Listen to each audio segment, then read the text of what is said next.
Hi, everyone. Thank you for joining us this afternoon.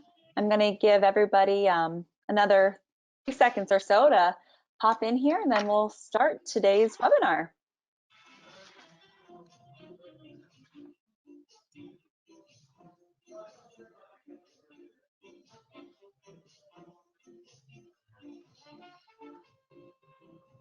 See some people joining in here. All right, let's get started. Thank you for joining us again this week for Happy Hour. Thirsty Thursday with Devon. Today, I just want to introduce myself quickly. I'm Melinda Aiken. I'm the marketing manager here at SiteSeeker. And today with me, my colleague, Devon Hoffman. He joins us with his special guest today. And thank you so much for joining us, Tim, from Flying Bison Brewery Company. So with that, I'm going to turn it over to Devon and Tim. Thanks, Melinda. Welcome. Yeah, thank you, Melinda. And thank you, everybody, for joining Tim and I. I'm excited to be back here for Thirsty Thursday. I know we have some people returning, so thanks again for joining us last week. Hopefully that information was helpful, and for joining us again today. And hopefully you find some helpful information in today's topic. And then to Tim. Good friend, great brewery, great brewer, great beer, for taking some time to join us as well and give us a little perspective on what he's seeing. So thanks again, Tim. I hope everything's going well with you. Thanks for forcing me to have a beer. It's one of my gifts. It's your superpower. Exactly. So for those who were able to join us last week, what we wanted to do is kind of continue along with helpful information about how to kind of operate in today's, I'll say, situation, climate. Obviously, with restrictions of on-premise consumption, it's really handcuffed what you're able to do.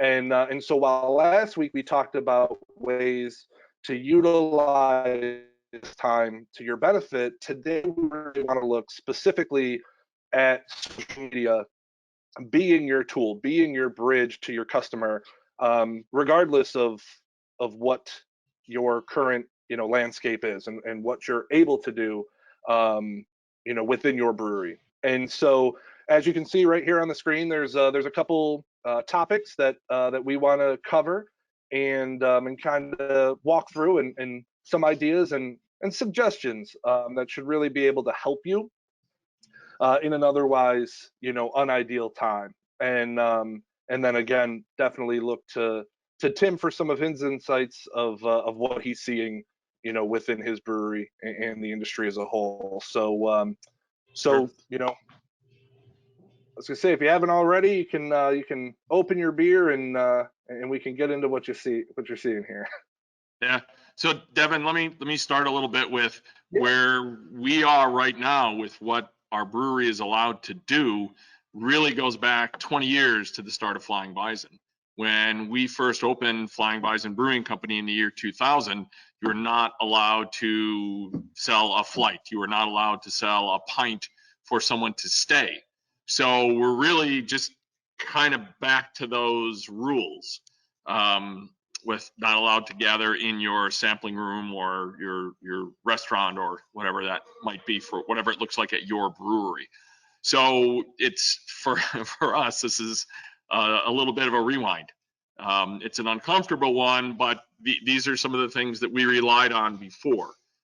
Growler sales out the door, just a lot of chatting with your customer. And we can't allow them in the building to do that chat, but we're fortunate we have a patio out in front that's got a wall around it. So we've got kind of a drive-up service counter. So that's, if you've got something like that you can either put in place, whether it's stack some pallets and make a barrier around a door, give yourself that space where you can actually see your customer and you can talk to them. They're not coming in the building and everybody can see that they're not coming in the building, but you've still got a space where you can talk to them. Vinny's we've got big windows on the front here, and our retail manager, Vinny, has made this big Post-it note map, or not map, menu, and hung it on the inside of the window. So it's got the 15 beers listed that we have available right now for growlers or crowler fills, or some of them are bottled, or something like that.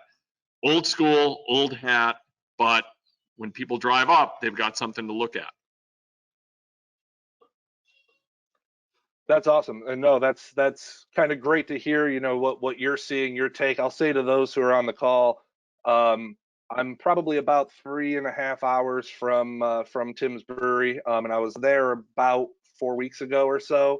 And when all this kind of happened, I remember opening my fridge and saying, I am overwhelmingly underprepared, and I definitely should have stocked up a little bit more while I was there. So less milk, more beer, Devon. Yeah, yep, exactly. I only really know when one goes bad. So with that, I think that's actually a perfect segue, exactly kind of what you were saying, with whether it be the sticky notes or whatever the information is, to kind of kick this list right off.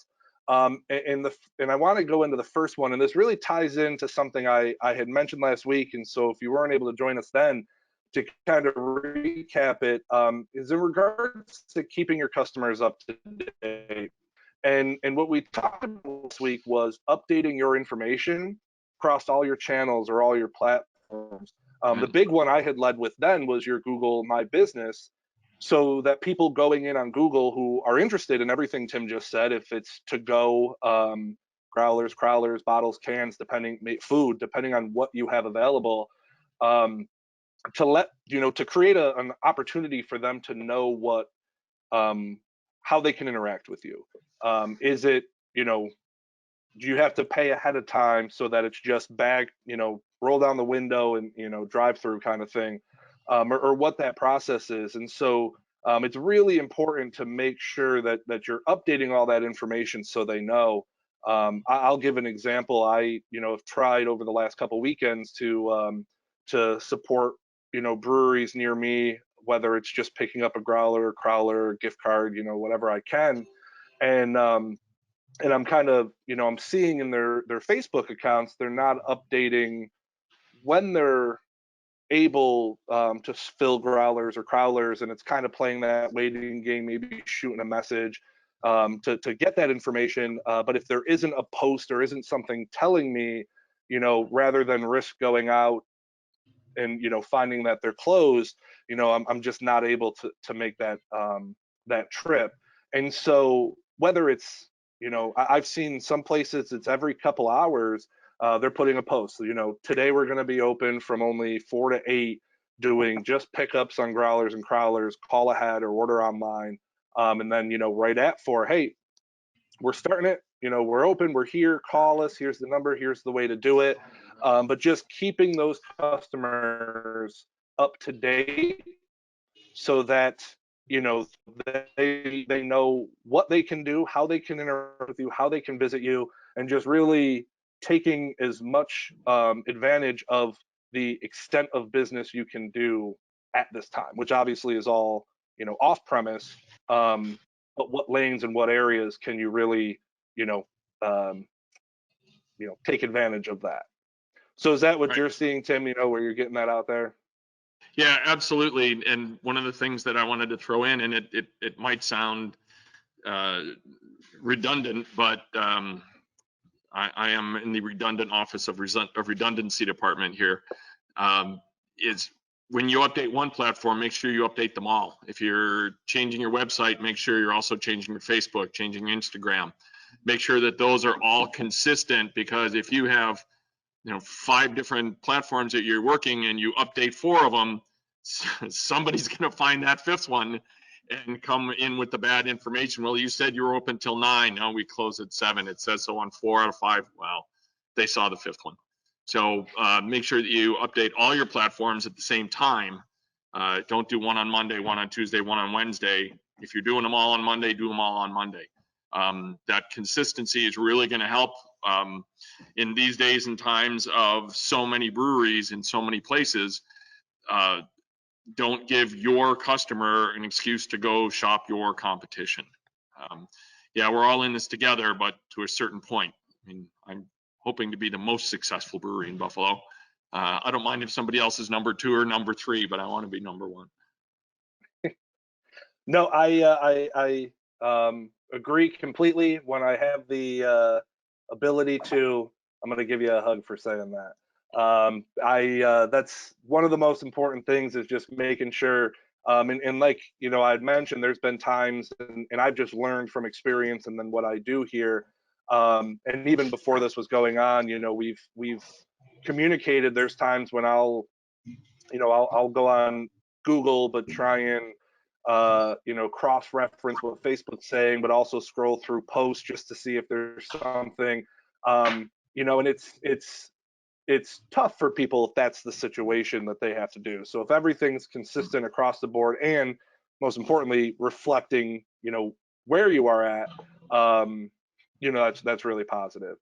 And I think with that, in talking about different channels, different platforms, YouTube, Instagram, Twitter, Facebook, whatever it is that you might have an account on, it goes really well into the second point we have here, which is there is no over communicating right now. Many times you'll hear me or Sightseeker or us say it's quality over quantity. And I still agree with the benefit of quality, but I would say it's quality quantity right now. There is a lot of content, a lot of posts, a lot of information that's being put out in social media channels, or just in general. Probably 2 weeks ago, when you came in, or when you signed into your email on Monday, you had 200 emails, and there was so much communication happening around what's going on, that it's kind of like people are, climbing over each other.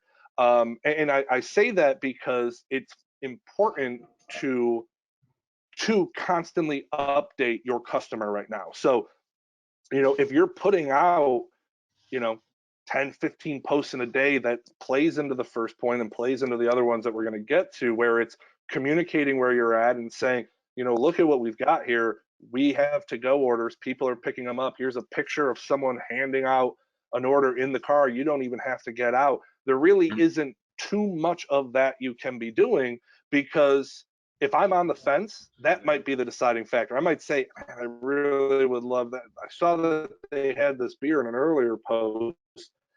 I'd love to pick up a growler of it. I know, but I want to keep my distance. And this creates the opportunity where I'm like, well, I know the whole story, the whole picture, even if I miss a couple of your post in that sense along the way. So there really is not that element of over communication, because it's creating that understanding of, it's just as it's a weird time, for you, Tim, it's kind of rolling back the clocks. There is a lot of people who are like, I don't know, how to react to this. Right. As a consumer sitting at home, I'm kind of in a similar boat. I don't know the right way to go about some of this. So that communication creates that understanding. Yeah, make him feel very comfortable coming to your place.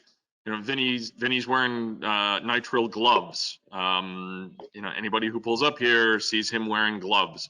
So there's that extra. Yes, we're sanitized. Yes, we're beyond sanitized. Any way you can communicate that to people.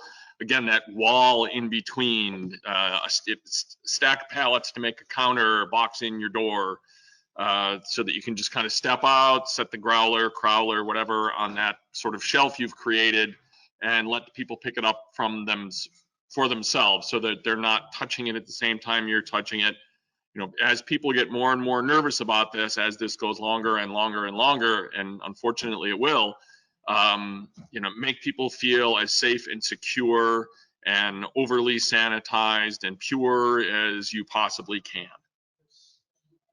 Yeah, absolutely. And to those who might be on the call who have food service, it's also in letting people know you've probably seen you might have had to adjust, change, reduce your menu, or maybe you're offering family, packages that you hadn't in the past.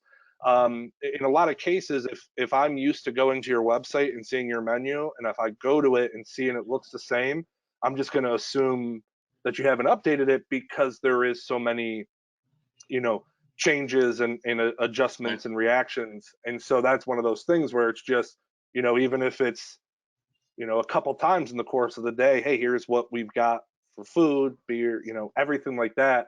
There's a lot of, positivity that can come from that as far as people getting information. Even if you're offering the same 4 beers or the same sandwich and a beer, at least change the date on your posting. Here's what we have for today, Thursday, April 2nd. Here's what we have for today, Friday, April 3rd, et cetera, et cetera. So anything you can do to make it look current, to make it look updated, to make you look involved and engaged is going to play very, very well. People are looking for some news and some positive news, and breweries can be part of that. Give them something to look forward to. I can pick up a fresh crowler of XYZ beer tomorrow. It's after I'm done working in my home office where I've been for 3 continual weeks. Exactly. And the perfect part of that too, which again just feeds right into this next one, our number 3 here, is I'm in the same setting. You know what I mean? I'm talking to my dog, I'm talking to the tree and the squirrels I see running up and down outside, because there isn't a lot of changes. It's the same thing. And so the opportunity to interact with a brewery and understanding has 2 huge benefits. One is it's a break from the norm of not being able to interact. I would love to be sitting at the bar, with you, Tim, and having a conversation. And if I can't, well, then I'll have it with you and with Vinny through Facebook, and understanding what your specials are and what the beers are.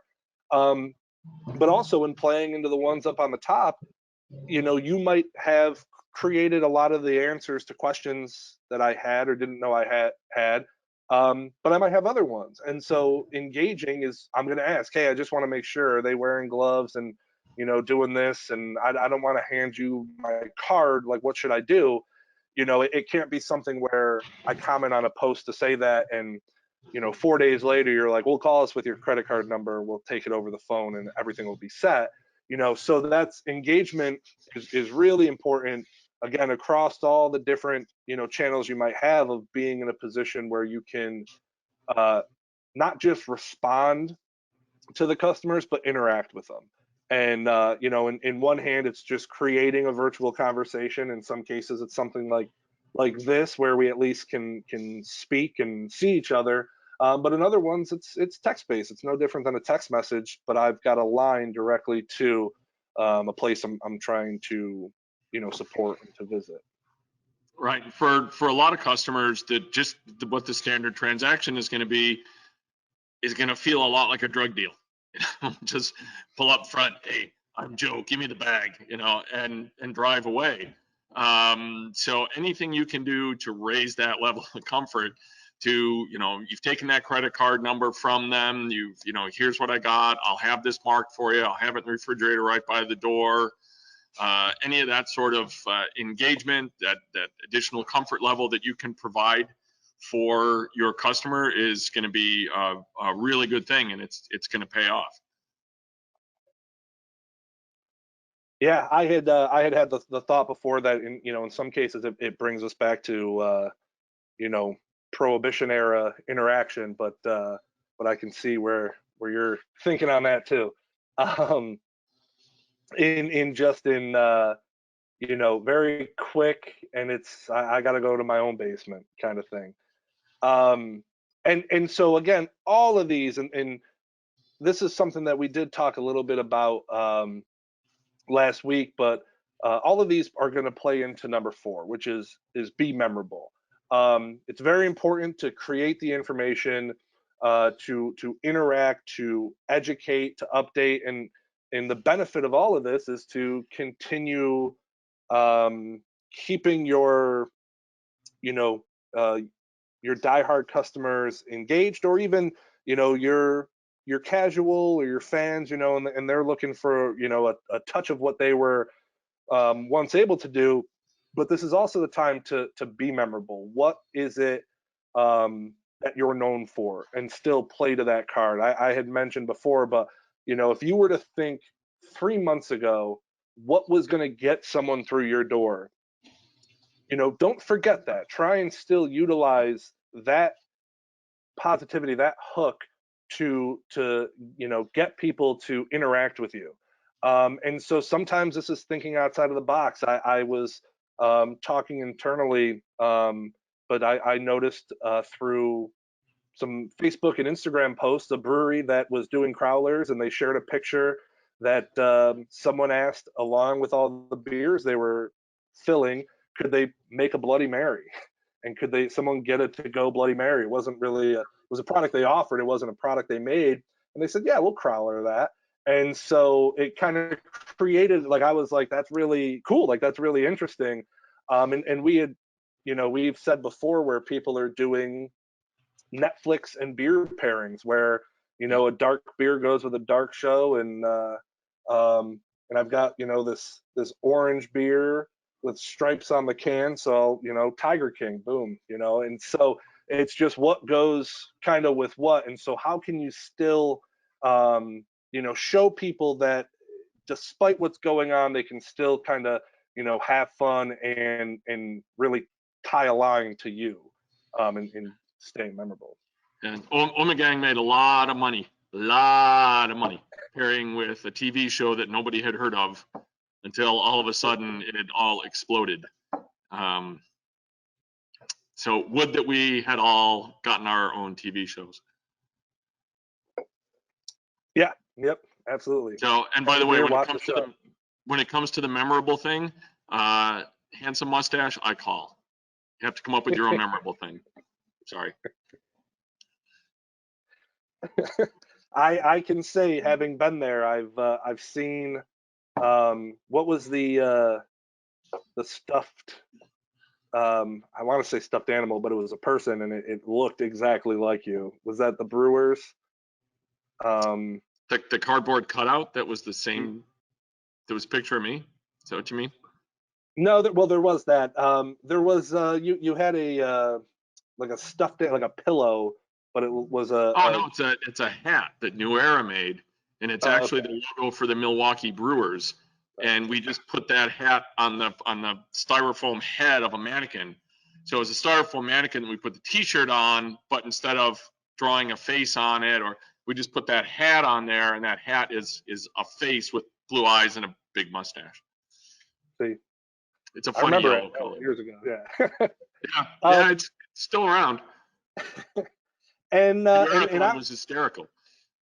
Yeah, yep. I think honestly, if I was to go through it, I think I have a picture on my phone. So, and so all of this, and this is really one of the most important things, because everything I've said so far, and I'll say I'm not in, you know, in any of your shoes. I, you know, came from the industry. I interact with a lot of people in it, but I'm not, you know, unfortunately sitting in a, you know, otherwise empty tap room that normally would not be empty right now.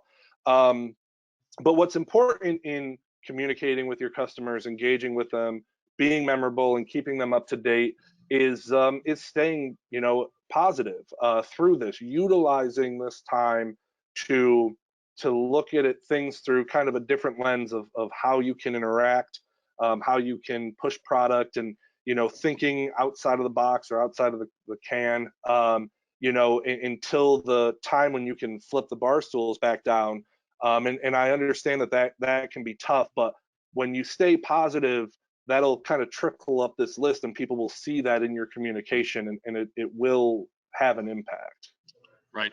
If your communications have a smiling, happy face and having a beer, and hey, I can't have one with you today, but I'm looking forward to the day that we can, that's going to go a long way with your customers.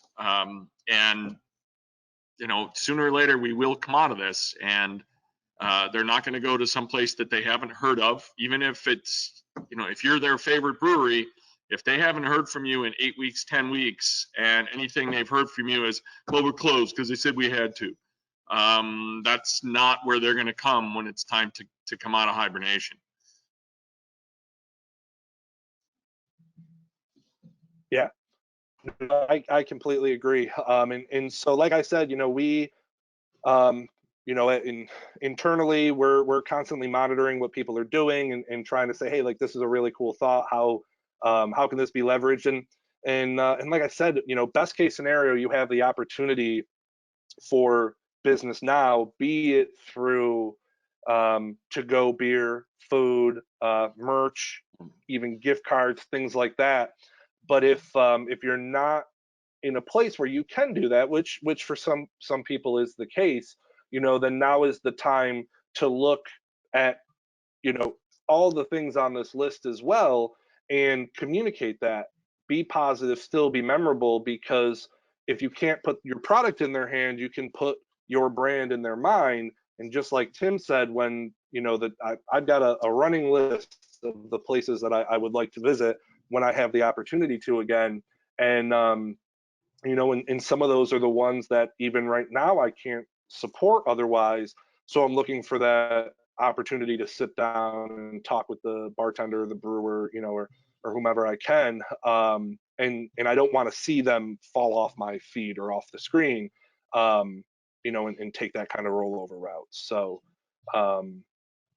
well, before we see if there was any questions that came in with Melinda, Tim, did you have anything else? Well, just in the stay positive part, and it's tough to look at last year's figures versus this year's figures and not want to jump off the roof of your building.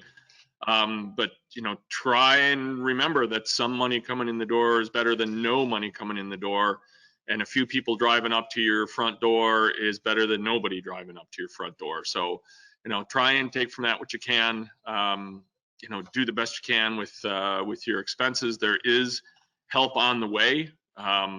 New York State is working really hard on trying to make sure that they get us some money to help as many of our employees as possible, so we can keep as many of them on salary, keep the economy flowing somewhat until we can really have the beer flowing to help the economy get flowing again.